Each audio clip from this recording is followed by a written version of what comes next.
that is somewhat interesting. Let's see what's going on with Hong Kong as I load up the next game. Nice face of Mr. Kissinger there, looking constipated, to say the least. I just tweeted out a video of what is looking like the Chinese military heading, of course, towards Hong Kong. Those are the first reports that haven't been corroborated that are kind of coming in here. Where's the news coverage for Hong Kong right now? What is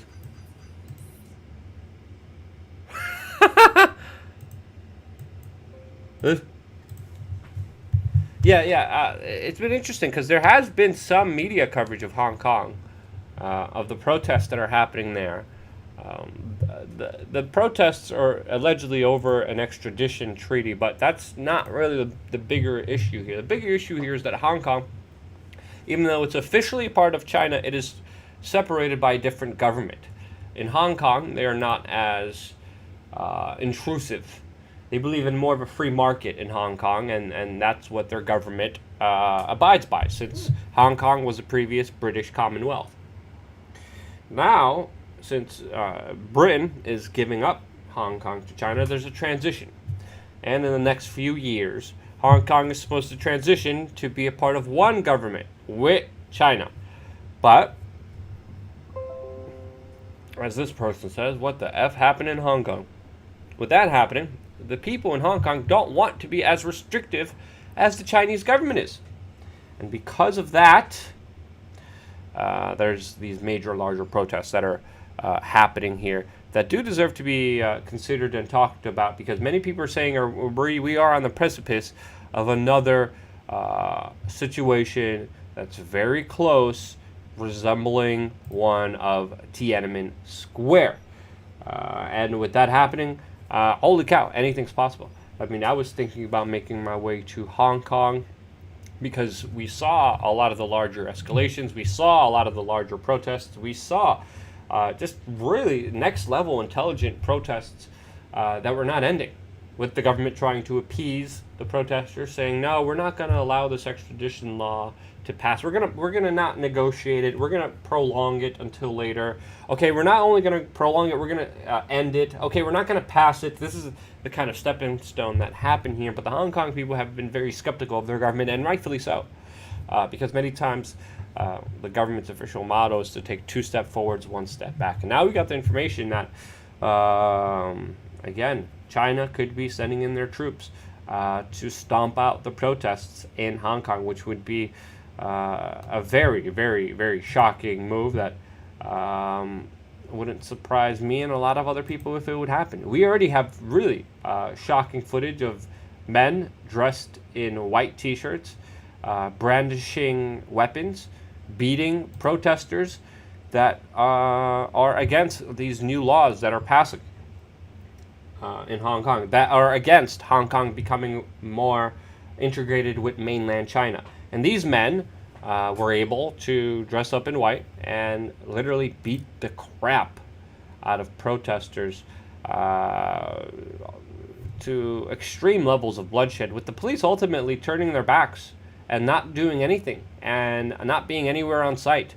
And there really hasn't been any legitimate actions except for the government now hinting that more force will be used against the people protesting this. So we have here an article by Zero Hedge saying, a few days after another round of violent protest rocked Hong Kong, Beijing on Wednesday issued its harshest warning yet to the citizens of Hong Kong. It sought to remind them that Beijing has the authority to mobilize the People's Liberation Army, the PLO, garrison in Hong Kong if it felt that the central government's authority was threatened.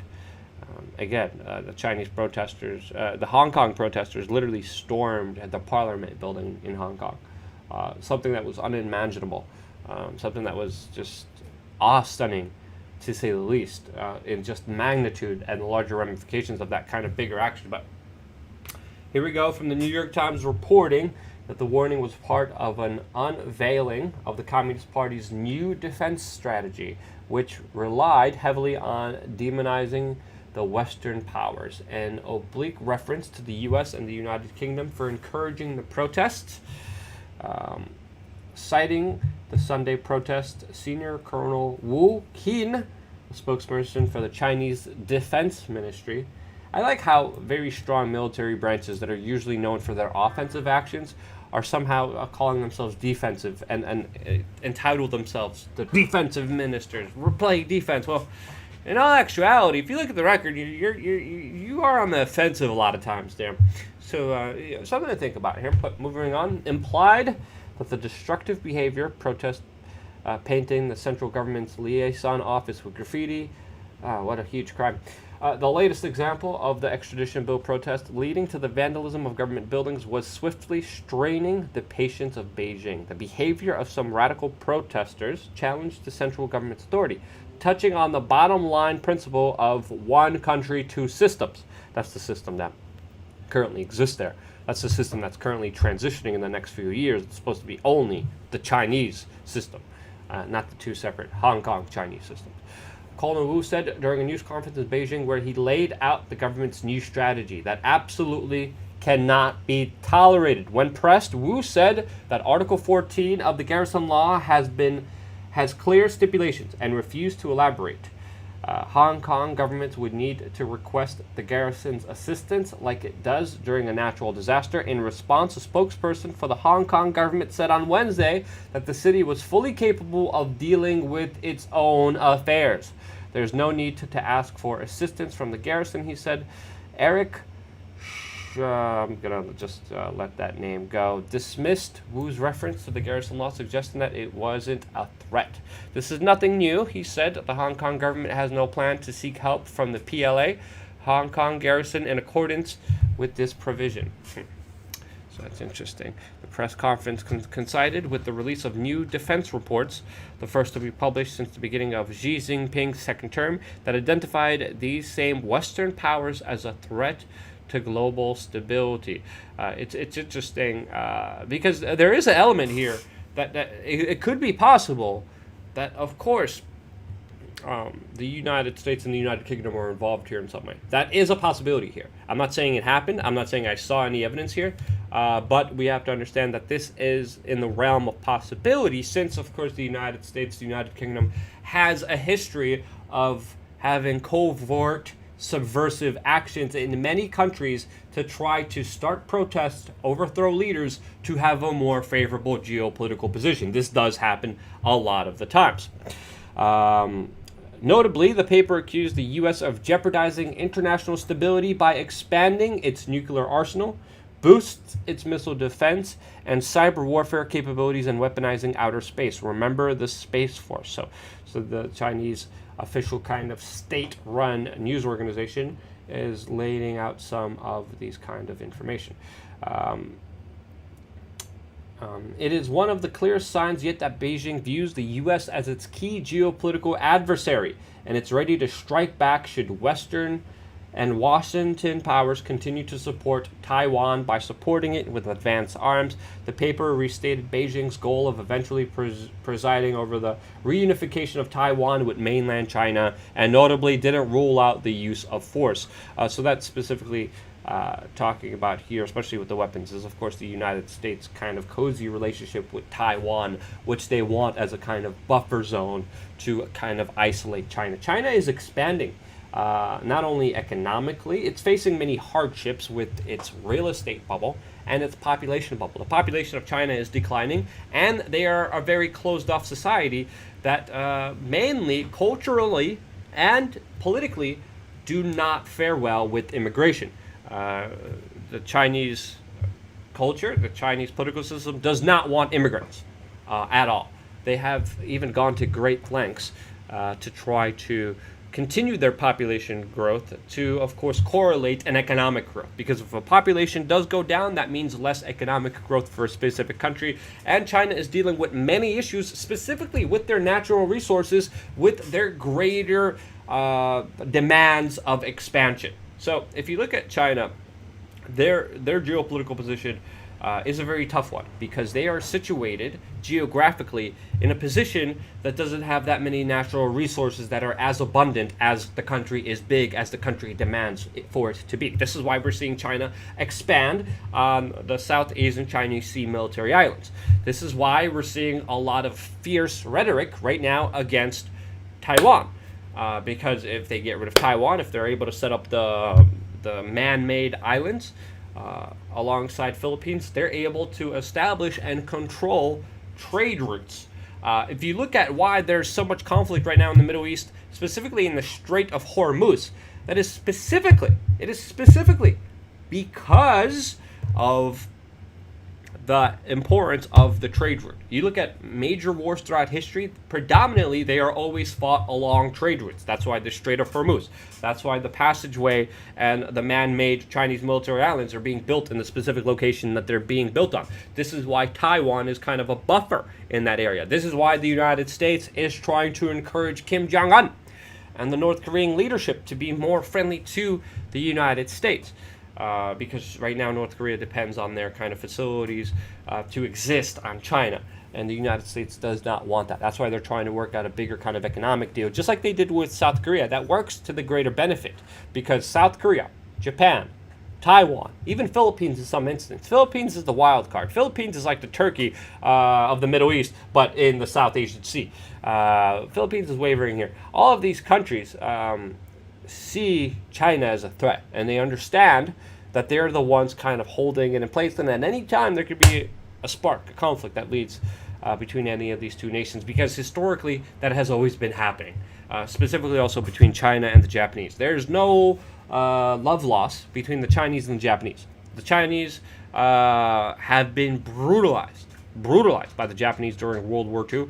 And because of that, some even said worse atrocities happened over in China than they did, of course, in Europe. But that's a different kind of debate and argument that I'm not going to have on the specific video that I'm talking about right now. But it's very clear that the United States is at odds. Western powers are at odds with China and their larger expansion and their larger demand for conquest in this world.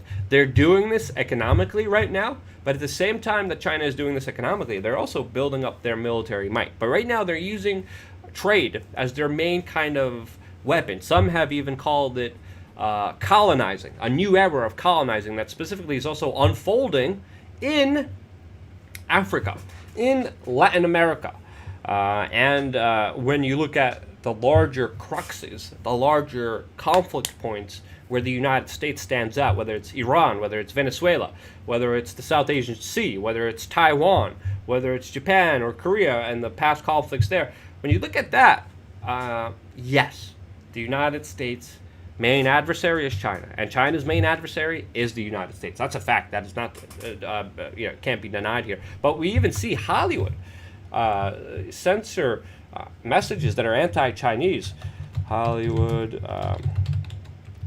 censors China. I'm just going to type in Hollywood censors China here to get a perspective and look up some news articles here. This is an interesting one here. How China is taking control of Hollywood. Chinese censorship making box office slump worse. China censors turn up heat. There's been even what was it, Bohemian Rhapsody movie that they completely censored and took out all the references to homosexuality in there. In China, censors are Hollywood's best friend. Yeah. So already, Top Gun Maverick trailer sparks controversies as fans notice. This is one that I was specifically thinking about and mentioning right now. Was the fact that there was a trailer released with the new kind of Top Gun movie, and on the back of Tom Cruise's kind of military jacket was the kind of U.S. alliance and participation in a joint exercise with, of course, Japanese, Taiwanese, and other Asian allies that are not China. Hollywood had to change that. Top Gun had to change that, not to offend China. That's how much economic control they wield, and they're controlling a lot of it. I mean, if you look at news from China, it's really hit or miss here. It's really hit or miss here because, again, there is a geopolitical kind of foreign policy headbutt that's going to happen. It's called the Thucydides trap. I don't know if you guys have ever heard of the Thucydides trap, but again, I reference history here because this is the important way to understand what previously happened if you want to understand the future. That to me is the best practice. And the Thucydides trap is pretty much the element of where a rising power, aka China, competes and also will go have a conflict with the number one power, the dominating power, the United States. And with the world reserve currency being the US dollar at the time, the US is the dominant power. But that time, according to many experts, even WeAreChange in the previous video that I just did on the main channel just today, talked about how WeAreChange even sees the possibility of the world reserve currency being the US dollar coming to its end. And historically, there's cycles because it was the Spanish that had world hegemony, it was the English that had world hegemony, it was many other nations before that remained it, but it's always a cycle, it's always a policy, and many people are looking at this cycle as this is ending for the United States soon.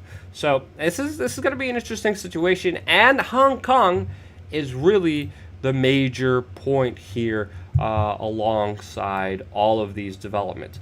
Hong Kong is really the issue to be talked about. And again, the scenes here are extremely graphic from just the absolute violence that took place in that country last weekend. Some of the footage very grotesque. There was even photos of allegedly a pregnant woman that was hit in the head and was unconscious after being struck by these kind of gangs of white shirts that the police kind of left a blind eye to, that the police never intervened against. And these are elements that want Hong Kong to become more like China. Their official kind of relationship, I haven't looked, hasn't been officially, from what I've seen, clarified. But also we have to understand here, with the information coming from Hong Kong, we have to understand here that China also has very strong censors. These censors, most likely, if these protests do continue, in my opinion, will take effect. And that means we won't be getting that much information like we should be. So I was debating about going there. It may be too risky, especially with the military that we're hearing about also coming on the ground here. This is the other footage that we just got in, that was sent to me by Lee Stewie. And this is from earlier this morning, with people saying that this is the People's Liberation Army entering Hong Kong, in addition to the already Chinese military defense suggesting that they will dispatch the military. And when that happens, I mean, you could damn sure bet your bottom dollar that you're going to see a crap ton of censorship, that you're going to see a lot of information being kept away from you. It's going to be interesting to see the role that Twitter and Facebook and Google play in this, since, of course, many times they have abided by government's requests for censorship. This is going to be a big challenge, a big step for them, and it could go either way. It could go either way. YouTube already, by the way, censors every time I talk about Jeffrey Epstein. Every time I talk about Jeffrey Epstein, even if I don't put him in the thumb, even if I don't put his name in the descriptions, in the tag, and the title, YouTube also has a thing that automatically creates a transcript of every word. And if they hear me talk about Jeffrey Epstein, or if they catch an image talking about Jeffrey Epstein, or if I put him in a thumb, automatically the video is confirmed by manual review. When videos are confirmed by manual review, you guys need to understand this. Not only do I lose my money for that day, but specifically, the video is censored. The video is demoted in the algorithm. YouTube is suppressing videos exposing Jeffrey Epstein. YouTube needs to answer why they're suppressing videos exposing billionaire pedophiles that are very close to the upper echelons and elites of our country. Why? Why Google? Why YouTube? Why? Do you have an answer? They probably don't. So it's absolutely ridiculous to see the latest events that are unfolding online, and it could go either way here. And again, we're going to be keeping a very, very close eye, especially with all the latest developments with Hong Kong, with China, with the kind of greater understanding of geopolitical picture here, like we always do, because that's what we do here, and we do that because of your support, because of you guys watching and being here a part of independent media. That's why. Love you guys. Stay tuned for more.